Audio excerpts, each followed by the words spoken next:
बुहारीको कथा हजुरको च्यानलमा आएको 1 वर्ष भइसकेको रहेछ। आज सुन्ने मौका पाएँ।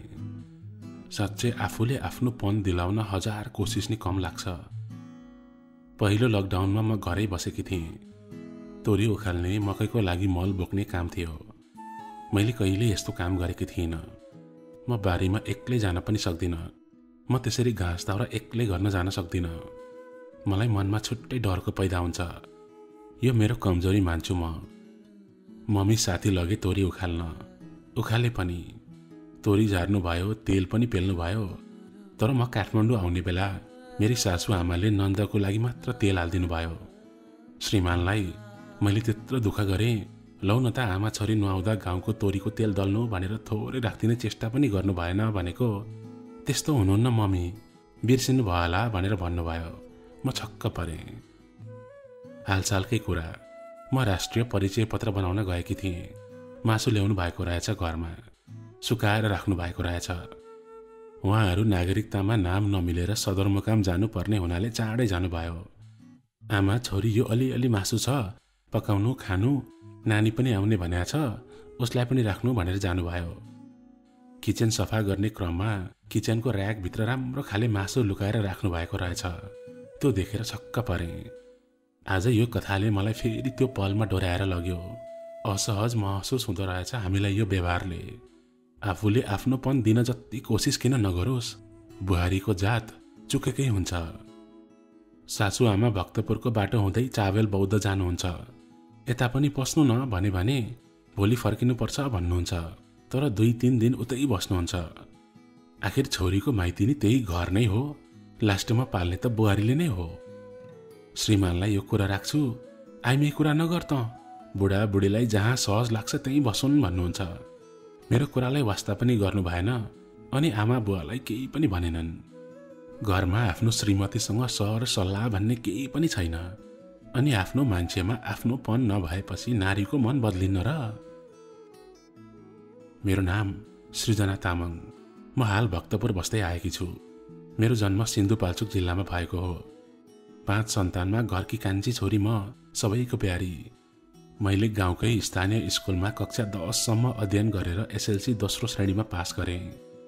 उच्च शिक्षा हासिल गर्ने क्रममा म साथीको लही भनौँ या हामी मध्यम वर्गीयलाई काठमाडौँ सहर भनेपछि सपनाको सहर लाग्छ।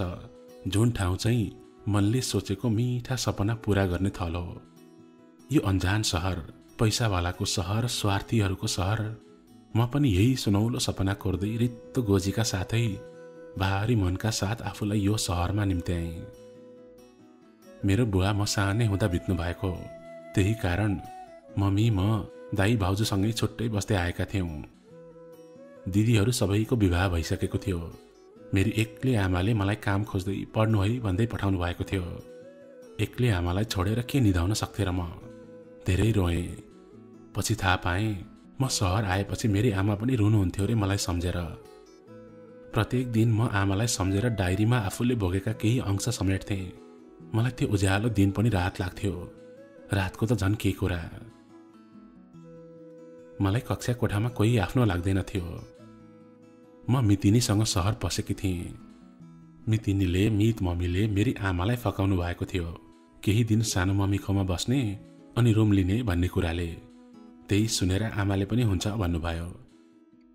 तर मितिनीले त उहाँको गाउँकै एउटी केटी साथीको रुममा लानुभयो। त्यहीँ बस्ने सल्लाह भएछ। पछि पो थाहा पाएँ म नभएको भए सानो मम्मीकोमा बस्ने थियो भन्ने। त्यस्तै हिसाबले हिँडेको भए गाउँबाट किन फकाएर ल्याउनु? मेरो मन दुख्यो। मितिनीको कलेज दिनमा थियो मेरो बिहान। दिनभरि म एक्लै हुन्थेँ, रोएर बस्थेँ। मलाई कलेजमा पार्टीगत हिसाबले भर्ना गरियो। त्यसो गर्दा आधी खर्च छुट हुने रहेछ। मितिनीको साथी वाइसिएल अरे खै अरू के थाहा भएन। त्यही भर्ना गर्ने क्रममा एउटा अर्ध वैसे पुरुषसँग मलाई पठाइयो। म उसँगै फर्केँ। फर्किने क्रममा उसले मलाई अन्तै लाने विचार गर्यो। मलाई उसको त्यो व्यवहार नै मन परेन। पाटनमा मेरो गाउँको काका बस्नुहुन्थ्यो, जहाँ मूर्तिको काम गरिन्थ्यो। मैले पनि कामको लागि कुरा राखिसकेकी थिएँ। मैले त्यो मान्छेलाई सोधेँ, हामी कहाँ जाँदैछौँ? उसले मलाई प्रश्न गर्यो। कोठामा कोही पनि छैन होइन अहिले? मैले छैन भने। त्यसो भए हामी बस्ने नि ल भनेर उसले भन्यो। कसरी सोच्न सक्छ कि यस्तो? म छक्क परेँ। दाई, मेरो अङ्कल पाटन बस्नुहुन्छ, उहाँको खोइ कहाँ जानुपर्छ रे, मलाई भाइ हेर्न छिटो आउनु भन्नुभएको छ भनेर भनेको, एकछिन मात्र बस्ने हो कि भनेर भन्न थाल्यो। हेर्नु, बाइक रोक्ने भए रोक्नु, नत्र यहीँबाट बाइक कुद्दा कुद्दै हाम फाल्छु भनेको। बल्ल बाइक रोक्यो। म उसको मुख पनि नहेरी दौडेँ। मलाई त्यहाँबाट जसरी पनि भाग्नु थियो। कुनै स्वार्थ नभई यो सहरमा कसैले कसैलाई केही गर्ने रहेनछ भन्ने भयो मलाई। मितिनीको साथीदेखि पनि रिस उठ्न थाल्यो मलाई। सङ्गत राम्रो रहेनछ भन्ने थाहा पाएँ। सबै पुरुष त उस्तै हुन्नन्। एउटाले गरेर सबैलाई एकै ड्याङमा राख्न पनि गलत हुन्छ। तर कुनै केटी गाउँबाट आएकी छ, उसलाई खासै केही थाहा छैन भन्ने सुइँको पाएपछि कस्तो फाइदा उठाउन अघि बढ्ने हो कि मान्छेहरू, झन् सहयोग गर्ने होइन र भन्या। यो मानवता भन्ने कुरा त एका देशकै कथा रहेछ जस्तो लाग्यो। काठमाडौँ सहर त सुकिलो अनि मान्छे पनि सुकिला भन्ने सुन्थे गाउँमा। के सुकिलो हुन्थ्यो र? जति धुवा धुलो र फोहोर छ काठमाडौँमा, त्यो भन्दा फोहोरी सोच भएको मान्छेसँग भेट भएको थियो मेरो।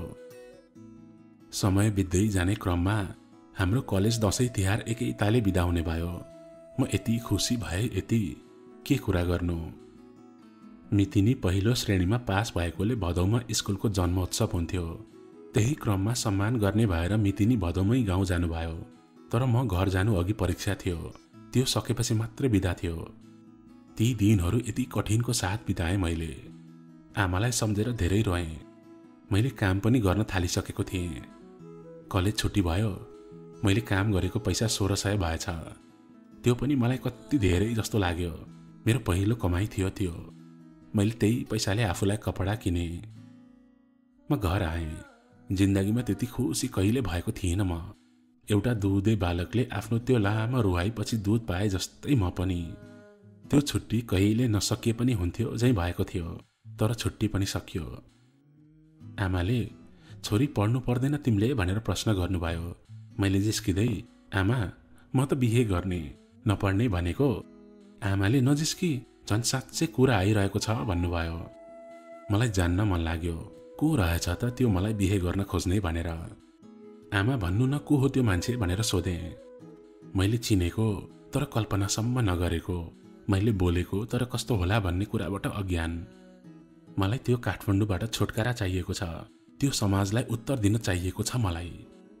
पहिलो कुरा त मलाई काठमाडौँ जान पनि मन थिएन अनि पढ्न जान पनि मन थिएन। तर त्यो कुरा कसरी मैले आमालाई भन्नु? मेरो अन्तिम विकल्प नै विवाह थियो। मङ्सिर 25 गते मेरो घरमा मेरो मगनी भयो। माघ 3 गतेको दिन मेरो माघी विवाह भयो। बिहे मेरो बाध्यता भनौँ या चाहना, तर मेरो प्रश्नको उत्तर थियो। बिहे पछि उही काठमाडौँ आयौँ हामी। हामीसँग नन्द पनि हुनुहुन्थ्यो। कहिल्यै खुसीले बसेनन् मेरो नन्द हामीसँगै बस्दा। सधैँ ठस्स ठुस्स यस्तै। 2069 साल माघ महिनामा मेरो बिहे भयो अनि हामी काठमाडौँ बस्ने क्रममा 2070 सालमा उहाँ विदेशिनु भयो। 2071 साल नलाग्दै उहाँ फर्किनु भयो। हाम्रो समय यत्तिकै बित्दै गयो र 2072 सालको महाभूकम्पमा छोरीको जन्म भयो। छोरी जन्मिएपछि फेरि मेरो श्रीमान विदेशिनु भयो। भूकम्पको पराकम्पनले देशलाई झस्काइरहेकै थियो। त्यही सालभित्र हामी भन्दा माथिल्लो फ्ल्याटमा एउटा परिवार सरुवा भएर आउनुभएको थियो। दिदी भेना अनि एकजना भाइ। ऊ आफ्नो दिदी भेनासँगै बस्दै आएको रहेछ। 2073 सालको नयाँ सालमा हामी त्यो घरमा रहेको सबैजना नगरकोट जाने सल्लाह भयो। जाने दिन पनि आयो। त्यो दिनदेखि हामीमा छुट्टै किसिमको तरङ्ग उत्पन्न भयो। हामी भन्नाले मेरो फ्ल्याटमा आफ्नो दिदीसँगै बस्न आएको त्यो केटा। खै म भित्र के अपुग थियो। श्रीमान थिए तर थिएनन् पनि। बिहे भएको अर्को साल श्रीमान विदेश, फेरि म एक्लै। विदेशबाट आए, बस आफ्नो इच्छा पूरा गरे, छोरी जन्मी। खै यो मनभित्र यस्तो एउटा ठाउँ हुँदो रहेछ जुन ठाउँलाई मायाको अति जरुरत हुँदो रहेछ। मान्छे अगाडि भएर मात्र पनि नहुँदो रहेछ। माया अनि प्रेमको एहसास हुनु पर्दो रहेछ। सायद मैले मेरो श्रीमानबाट पाइरहेकी थिइनँ त्यो। पागल पनि भन्नु होला मलाई। नगरकोट गएको त्यो दिन हामी छुट्टा छुट्टै गए तापनि यो मनले उसैको अभाव झेलेको महसुस हुन थाल्यो। दिनभरिको रमाइलोपछि हामी फर्केर आउने क्रममा गाडीको बाहिरसँगै बस्ने मौका पायौं। हाम्रो गाडी पछाडि खुल्ला भाग रहेको गाडी थियो। आउँदै गर्दा रातले हामीलाई छोप्दै थियो। त्यही क्रममा हामी एक अर्काको हातमा स्पर्श गर्न पुग्थ्यौं। त्यही रात मैले उसलाई नयाँ वर्षको अवसरमा मायाको चिनो स्वरूप हार्ट सेप लभ लेखेको सानो चिनो थमाइदिए र म रुममा फर्केँ। त्यही रात नै उसले मसँग भेट्ने अठोट गर्यो। उसको आफ्नै रुम भएको कारणले उसलाई भेट्न सहज थियो। मलाई गाह्रो थियो किनकि मसँग त नन्द अनि छोरी थिए। मैले त्यो सबै सामना गर्नुपर्ने थियो र गरे पनि, तर भेट्नु त थियो। पहिलोचोटि भेट्यौं हामी। उसले मलाई ऊतिर तान्यो। उसको तातो सासको अनुभव गरे। छुट्टै अनुभूति गर्दै थिएँ मैले। ऊ जोड जोडले मलाई आफूमा कस्दै थियो अनि म ऊ भित्रै हराउँदै गएँ। त्यो रात अनि हामी दुवैलाई चाहेको माहौल हाम्रो बसमा थियो। उसले के चाहिरहेको थियो अनि मैले के चाहिरहेकी थिएँ, हामी दुवैमा त्यो आरामले झल्किरहेको थियो। त्यही रातबाट हामीले एक अर्कासँग नछुट्ने कसम पनि खायौं। ऊ बिनाको म बिनाको ऊ कल्पना गर्न नसक्ने भएका थियौं। त्यसरी नै हामी नजिक हुँदै गयौं।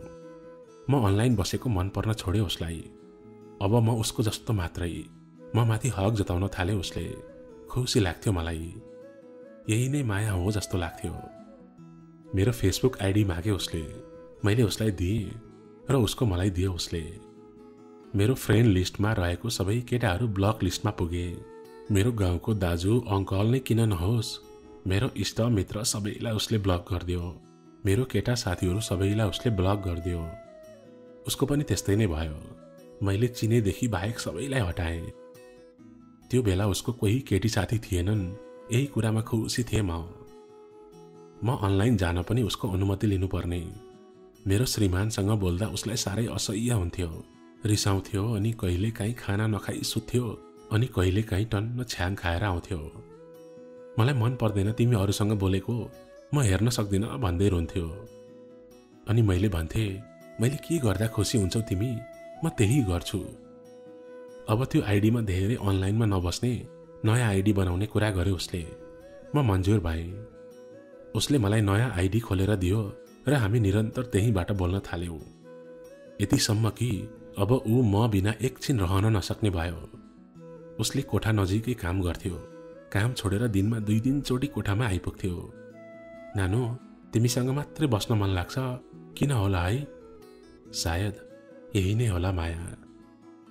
हामी एउटै घरमा रहेको हुनाले भेट्ने कुनै ठुलो कुरा थिएन। हामी तलमाथि गरेर खानेकुरा साटासाट गरेर खान्थ्यौं। दिदी भेनासँग पनि राम्रो सम्बन्ध थियो हाम्रो। धेरै खुसी थियौं हामी दुवैजना। त्यसै क्रममा उसले कोरियन भाषा पढ्न थाल्यो। म पनि काम पहिला रुमबाटै गर्थेँ, पछि म पनि काम गर्ने ठाउँमै गर्न थालेँ। ऊ आएर पढेर बस्थ्यो। चाँडै आउनु है कामबाट भन्दै मलिन अनुहार लाउँथ्यो ऊ। एकछिन पनि ढिला हुँदा रिसले बोल्दैन थियो। कोरियन भाषा कक्षा सकेर ऊ ठमेलमा होटलमा काम गर्न थाल्यो। सम्बन्ध एकदमै राम्रो थियो। रिस राग भए पनि एकैछिनमा बोल्ने गर्थ्यो। उसको पहिलो तलबबाट मलाई घडी उपहार दिएको थियो। एकदमै सुन्दर, हाम्रो सम्बन्ध जस्तै आकर्षक। त्यसै बीचमा उनीहरूले रुम सर्नुपर्ने भयो। ऊ निकै चिन्तित अनि दुखी थियो यो कुराले। हेर्दा हेर्दै उनीहरूले रुम पनि सरे। धेरै रोयौं हामी दुवैजना अनि दुवैजनाले एक अर्कालाई नबिर्सिने कसम पनि खायौं। त्यसपछि पनि हाम्रो भेटघाट राम्रै थियो। मैले नचिनेको ठाउँ, म नगएको ठाउँ, मैले नदेखेको चिज, मैले नखाएको खानेकुरा, यो सबै उसैबाट पाएँ। मेरो रोजाइ केमा के गर्दा खुसी हुन्छु, मेरो खुसीको लागि ऊ आफ्नो समय खर्चिँदै हिँड्थ्यो। यति खुसी पाएँ, यति म शब्दमा बयान गर्न पनि सक्दिन। त्यसै क्रममा ऊ पोखरा जाने भयो जबको लागि। मैले हुन्न भनेर कति भने, तर उसले त्यो जब मेरै लागि हो भनेर मलाई फकायो। उतै पोखरा भए पनि खुसी थिएँ म। भिडियो कल, फोन हर बार हुन्थ्यो। स्यालेरी आएपछि ऊ मलाई भेट्न आउँथ्यो अनि मलाई महँगो टिकट काटेर फिल्म हेर्न लान्थ्यो अनि मनले चाहेको खानेकुराको बजार हुन्थ्यो मेरो अगाडि। स्कुले जिन्दगीमा कसैले मन नपराएको पनि होइन मलाई। एकजनाले मन पराउँथ्यो। म भन्दा 2 कक्षा सिनियर, पढाइमा उस्तै अब्बल, फर्स्ट हुने केटो। जातले ऊ दलित थियो। फेरि नारीको चरित्र त्यही त हो, जातमा पनि पेलिएको। साथीभाइहरू कुरा काट्न खप्पिस। के देखे कि होला त्यो केटा मान्छेमा, त्यस्तो दलित है भन्दै कुरा काट्थे। कानुनमा जे सुकै होस्, हामीले जिउने समाज उही थियो, रूढिवादी, जहाँ हाम्रो बाबु बाजेले राज गरेको समाज। त्यो बेला मोबाइलको त्यति प्रयोग हुँदैन थियो, तर अलि हुने खाने परिवारकाले मात्र बोक्थे। हामीले बोक्न पाउनु त के कुरा, अहिलेको जस्तो कहाँ हुन्थ्यो र। मेरो हातमा त झन् परेको कुरा, स्कुलका थोरैले मात्र प्रयोग गर्थे। म कक्षा 8मा पुग्दा ऊ सदरमुकाम बसेर पढ्न थाल्यो। मनमा नै कोही आउँदाको खुसी अनि जाँदाको खल्लोपन आएन। अरूले पनि प्रेमको भाव नदर्शाएको होइन, कसम। हरेक कक्षामा मलाई मन नपराउने कोही थिएन। त्यो प्रेम के प्रेम, यो प्रेमको सामु न उसलाई म विवाहित हुनुको कुनै दुःख, न ऊ मेरो नहुनुको पीडा। हामी निकै खुसी थियौं एकअर्काप्रति। यसै क्रममा मेरो श्रीमान आउनुभयो विदेशबाट। ऊ यति पीडामा थियो कि यो कुराले उसले भनेकै समयमा कल अनि मेसेज गर्नु पर्थ्यो मैले। म अविवाहित जसरी उसलाई खुसी दिनु पर्थ्यो। ऊ भन्नाले विराज, उसको नाम विराज थियो। म आफ्नो रुममा गए भने श्रीमानसँगको सामिप्यताले मन बदलिन्छ भन्ने डर थियो उसलाई। काममै निकै इमर्जेन्सी छ भनेर खाना पनि म काममै खाने गरेकी थिएँ। केही गरी मैले विराजको कल उठाइन भने श्रीमानसँग बसेको भन्दै मलाई रिस पोख्थ्यो अनि मोबाइल रिसले भुइँमा फाल्दै चर सिसा फुट्न पुग्थ्यो।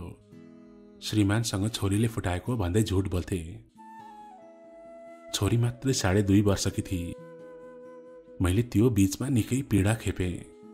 नगरेको कुरालाई गरे भनेर जित्थ्यो ऊ।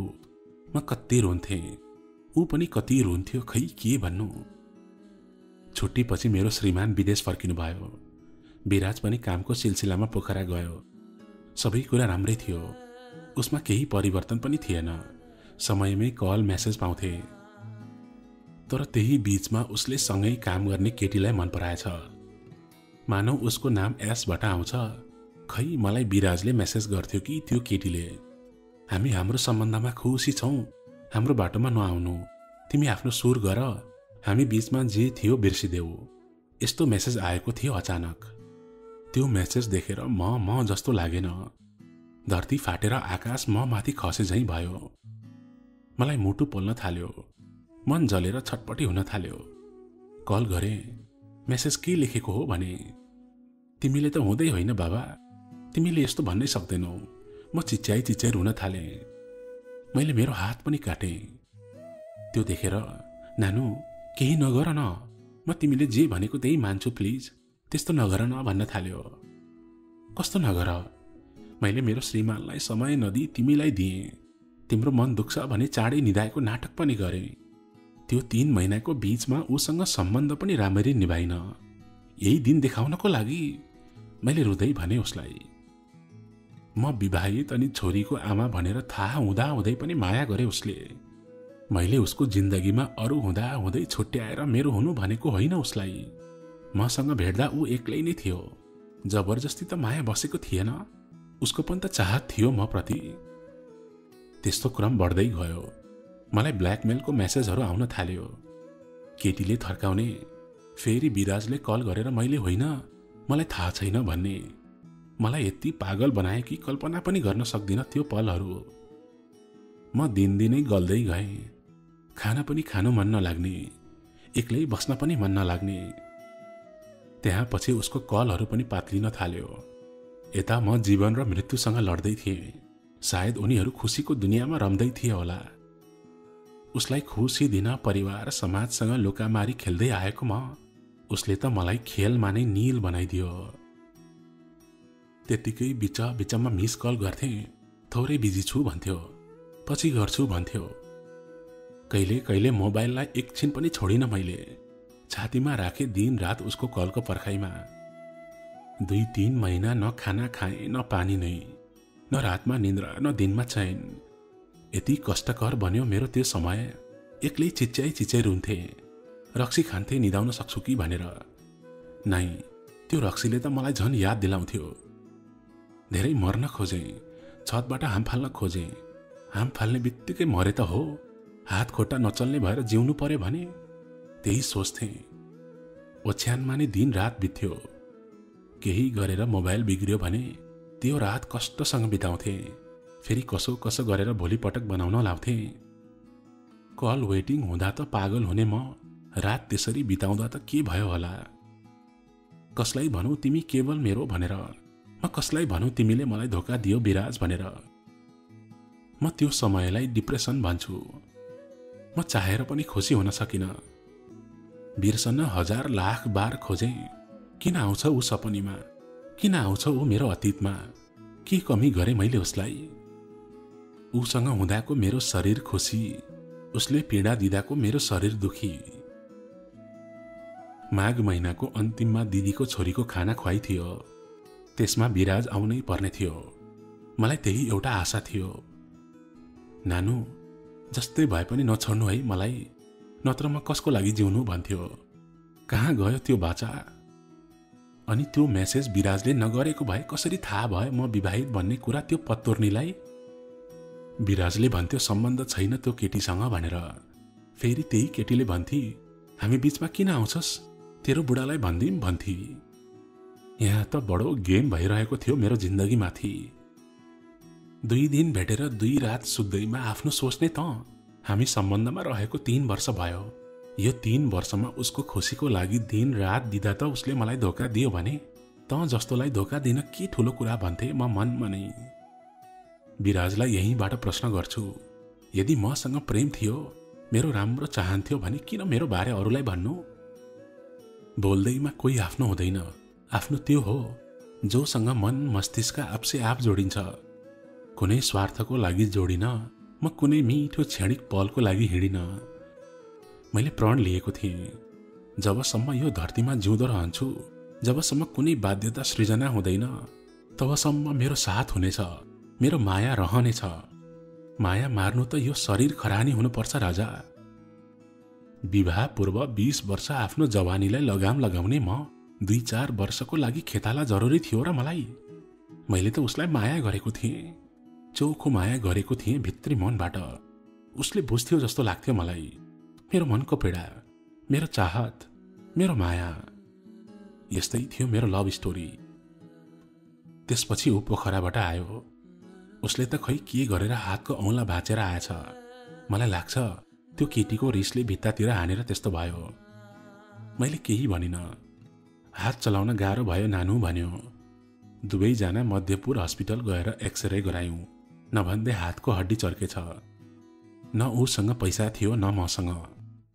म भन्दा पल्लो रुमको दिदी रुम सरेको हुनाले रुमको भाडा मलाई छोडेको थियो। घरबेटी दिदी हुनुहुन्न थियो। त्यही पैसा लगेर उसको उपचार गरे। उसको गल्ती जे होस्, ऊ नजिक हुँदा यति माया लाग्छ कि म कल्पना पनि गर्न सक्दिन। मैले त्यति गर्दा पनि त्यो केटीको कल आइरहन्थ्यो।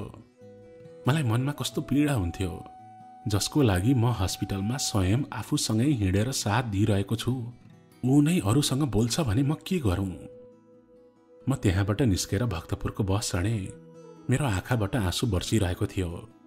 मनमा फेरि सोचे, उसँग त पैसा पनि छैन, म किन यस्तो। फेरि राधे राधे झारे। पैदल हिँड्दै फेरि मध्यपुर पुगे। उसको हातमा प्लास्टर गरियो।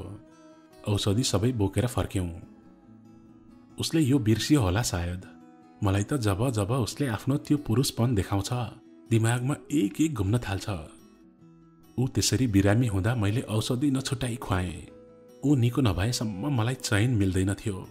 खै किन हो यस्तो भएको। उसको हात पनि बिस्तारै निको हुँदै गयो।